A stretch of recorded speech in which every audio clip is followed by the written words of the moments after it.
كنت عايز اتكلم من فتره كده على حوار بخصوص الناس اللي بتبعت لي برايفت عشان تستفسر عن الحياه والدراسه في المانيا. ان القناه بدات الى حد ما تكبر شويه والناس بدات تبعت لي كتير، والموضوع بدا يخرج عن السيطره. انا زمان كان في واحد اتنين يبعت لي كل يوم فكان سهل ان انا ارد عليهم، انما دلوقتي لو في 15 20 واحد بعت لي كل يوم واحتجت 5 دقايق بس عشان ارد على كل واحد، فانت بتتكلم في ساعة ونص ساعتين المفروض اشيلهم من يومي عشان بس ارد على الناس. يعني لسه بقى الحاجات اللي انا عايز اعملها في يومي عادي، والوقت اللي انا استثمره اصلا في القناة عشان اعمل فيديوهات وكده.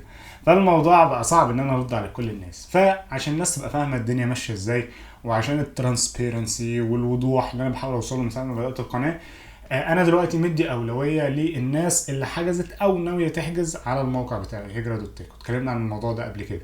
الناس اللي حجزت خلاص فانا عارفهم وبكلمهم على طول، وساعات حتى فيديو كول عشان اتاكد ان كل حاجه ماشيه تمام من ناحيه الكورس دي حاجه، ولو احتاجوا بقى اي حاجه بالنسبه للسفر والتقديم والكلام ده. بالنسبه للناس اللي ناويه تحجز، فانا كنت عملت تصويت كده على القناه، انت ناوي تتعلم الماني ازاي؟ وفي ناس اختارت كتير ان هي هتبدا كورس مع مدرسين من اللي موجودين على الموقع بتاعي، بس يعني الناس دي انا ما اعرفهاش تمام، فمش هياخدوا اي حاجه من المميزات دي. فانت حتى لو ناوي تحجز، حتى لو انت مش جاهز دلوقتي لسه عايز تبدا كمان شهر شهرين او ايا كان، حاول برضو تتواصل معايا عشان يبقى ليك اولويه وتاخد مميزات اللي هي مستخدمين الموقع. وكده كده بدفع قبل بدايه الكورس باسبوعين او حاجه، فانت مش هتخسر حاجه ماديا، بس يعني عشان النظام ونظبط الدنيا وانت تاخد حقك كمستخدم الموقع. بالنسبه للناس اللي هي مش ناويه تتعامل مع الموقع بتاعي، فانا عملت القناه دي عشان اساعد اكبر عدد ممكن من الناس. يعني ما بستفيدش حاجه منها شخصيا، يعني هو جاست ان انا بحب كده وان انا احب يعني اساعد الناس. فانا مش عايزها تمشي كده يا كده، يا اما تبقى مستخدم للموقع بتاعي فارد عليك، يا اما مالكش دعوه بيا. انا عايز ارد على اكبر عدد من الناس.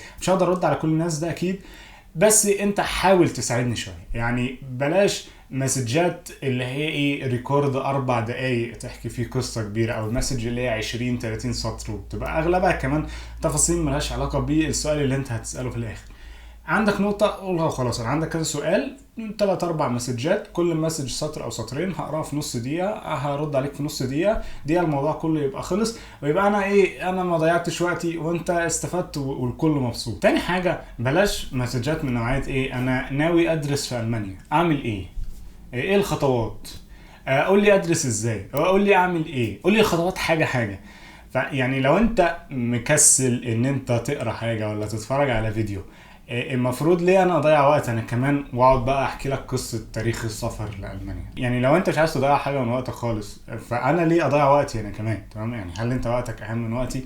الناس اللي هي مثلا اتفرجت على فيديو معين عن موضوع معين وعندها نقطه معينه عايز تسال عليها، جميل قوي. او مثلا لو ظروفها مثلا مختلفه عن ظروف اغلب الناس فبتسال عن حاجه معينه مش لاقي لها مصدر كويس.